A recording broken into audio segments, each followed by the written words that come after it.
Happy New Year!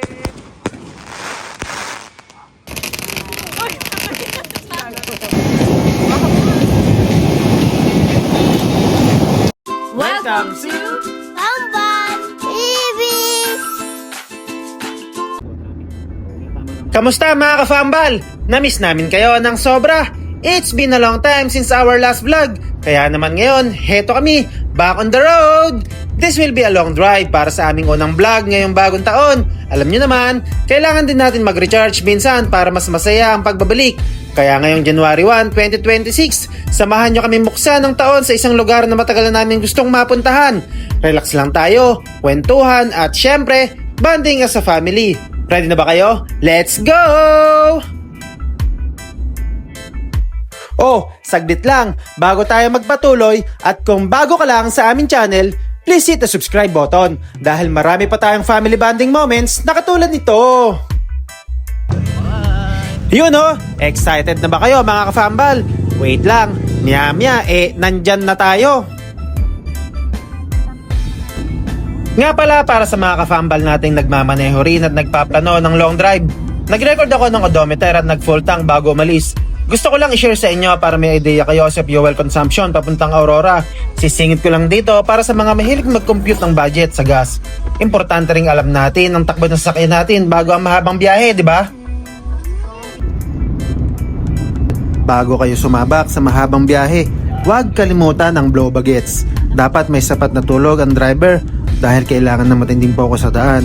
At higit sa lahat, magdasal at humingi ng gabay sa poong may kapal.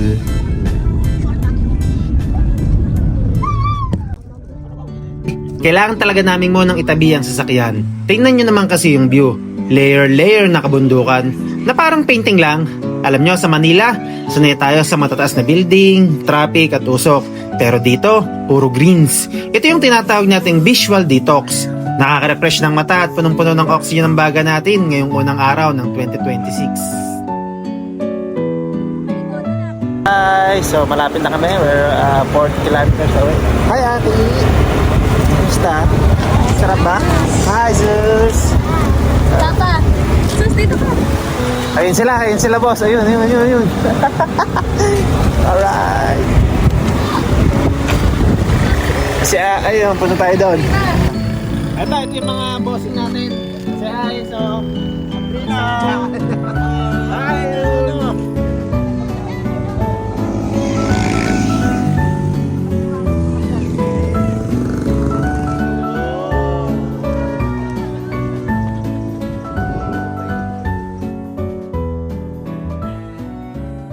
Ito ang view habang nagla-lunch kami.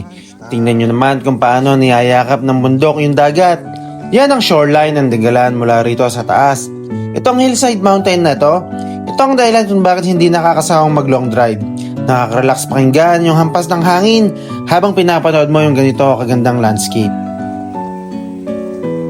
So, kung saan kami at kami sa view deck.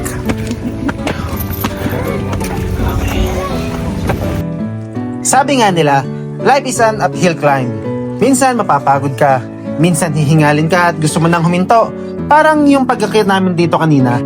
Pero kapag hindi ka sumuko, ganito kagandang view ang naghihintay sa'yo. Kahit anumang hamon nung dumating, akitin natin yan basta magkakasama tayo. Kaya sa inyong lahat, huwag kayong susuko sa mga pangarap nyo ngayong taong 2026.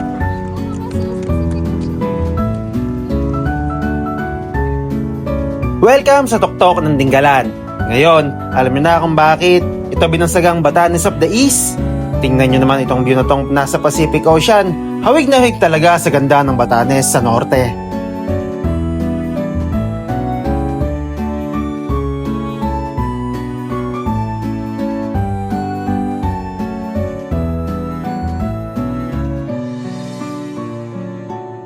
Sulit na sulit yung pawis at yung matarik na ahonan kanina pagdating dito sa groto. Bukod sa napakagandang view, parang mas malapit ka rin sa langit. Isang paalala na sa bawat matarik na pagsubok na inakyat natin, lagi may Batanes level na reward na naghihintay sa atin sa tuktok. Happy New Year talaga mula dito sa Tuktok ng Dingalan. Finally, after ng mahabang biyahe at side tripping sa groto, nakarating din tayo.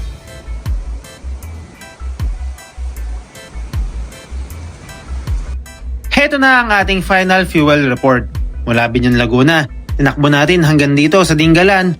Pero take note mga ka-fambal, hindi ito diretso. Nag-side trip pa kami sa sikat na view deck at grabe, talagang sinubukan ang hatak ng sakyan natin doon sa matitinding ahonan.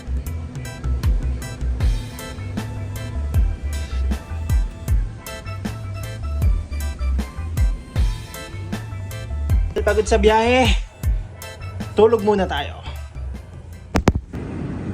Sa unang gabi namin dito, rinig na rinig mo lang ang pagaspas ng hangin at ang huni ng mga alon. Napakatahimik. Pero syempre, dahil ito ang unang araw ng 2026, hindi pwedeng walang kaunting pasabog. Habang pinapanood natin ang fireworks, share ko lang tong kaunting trivia para sa ating lahat. Alam nyo ba kung bakit January 1 natin sineselebrate ang New Year? Noong 46 BC, ang Roman Emperor na si Julius Caesar ang nagtatag ng January 1 bilang simula ng taon sa ilalim ng Julian calendar. Pinangalanan niya ang buwan ng January mula kay Janus, ang Diyos ng mga pintuan at simula, God of Beginnings. Si Janus ay may dalawang muka, isa na nakatingin sa nakaraan at isa na nakatingin sa hinaharap.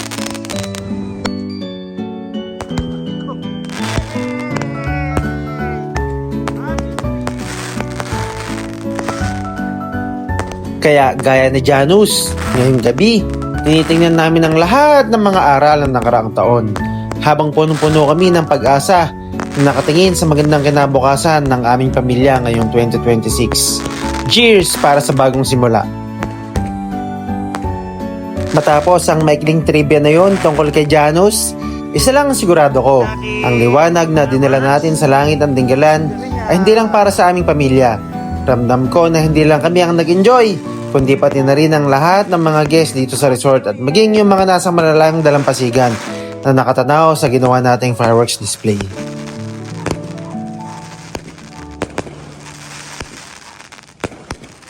Alam nyo, yun ang totoong diwa ng New Year, ang magbahagi ng liwanag at pag-asa sa iba, kahit sa simpleng paraan lang. Kaya sa mga ka-fambal namin dyan na nakasabay namin noong gabing yon dito sa Popper Island, dito sa Dingalan, noong January 1, 2026, o sa inyo na nakakita sa aming fireworks mula sa malayo, mag-comment naman kayo sa baba. Gusto naming malaman kung saan nyo ito napanood at kung ano ang naramdaman nyo sa pagsalubong ng 2026. Ay, nabilaw siya. Next po siya, punta ka rin, picture mo kami. Yan. Hangin. Ayan. Ito yun.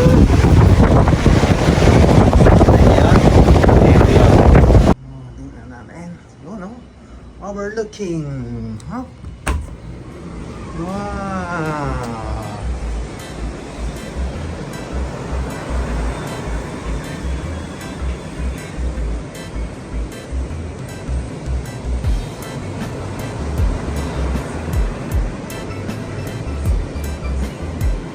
Aminin na natin mga ka-fambal, hindi talaga tahimik ang dagat noong New Year. Dahil kasagsagan ng amihan noong January 1, talagang buhay na buhay ang mga alon dito sa Dingalan. Pero alam nyo, sa halip na mainis, mas masarap palang i-enjoy yung ganitong energy ng nature. Dahil ang Dingalan ay ang ating gateway to the Pacific, ito talaga ang unang sumasalo sa lakas ng dagat at pati na rin ng mga bagyong pumapasok sa bansa. Pero tingnan nyo, kahit maalon at kahit madalas itong tamaan ng unos, nananatiling matatag at napakaganda pa rin ng shoreline na ito. Parang tayo lang, minsan talagang uulanin at babagyuhin tayo ng mga problema, pero hindi yun dahilan para hindi natin i-enjoy ang agos ng buhay. Ang aral ng dala ng maalong dagat ngayong 2026, huwag mong labanan ng alon, matuto kang sumabay rito. Maging kasing tatag tayo ng Dingalan, kahit gaano kalakas ang hampas ng pagkakataon, basta't marunong tayong tumayo at mag-enjoy, palagi tayong makakahanap ng kapayapaan sa gitna ng ingay. Kapit lang mga ka-fambal, kasi pagkatapos ng malalaking alon, sure ako, laging may magandang bukas na naghihintay. It's lunchtime! Yun. Ayos! At kung sawa ka ng maligo sa dagat, pwede ka munang mag-relax at maglaro sa mga indoor activities dito sa loob ng resort.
Sa pag-aagaw ng dilim dito sa resort, mas lalong nangingibabaw ang ganda ng kanilang amenities.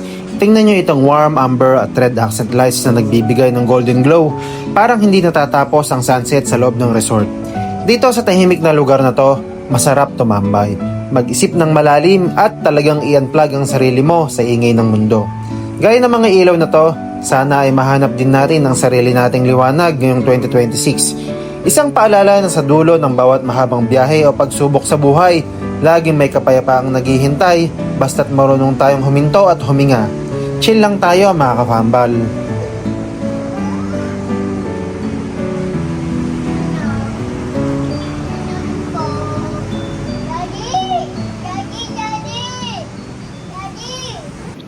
Habang dahan-dahan ako naglalakad dito sa dalampasigan ng Dinggalan, ninanamnam ko ang bawat hakbang sa buhangin.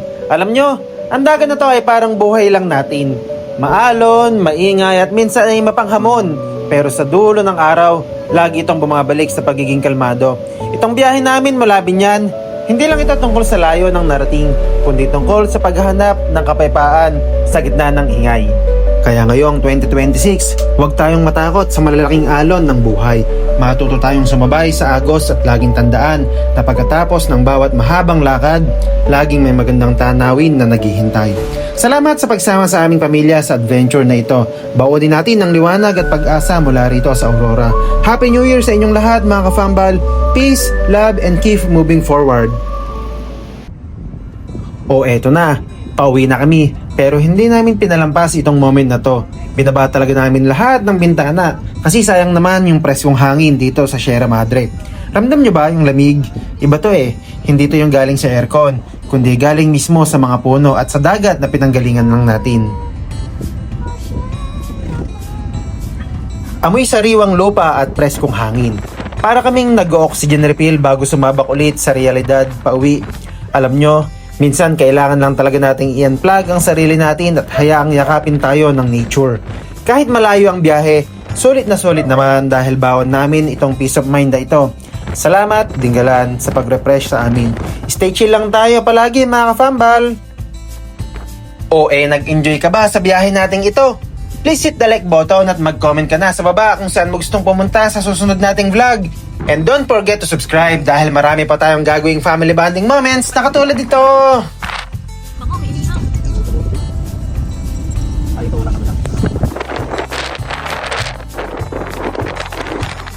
Hanggang sa muli, paalam! May pahabol pa kami sa mga biyahero nating kafambal. Ito yung fuel consumption pagdating namin dito sa Binyan.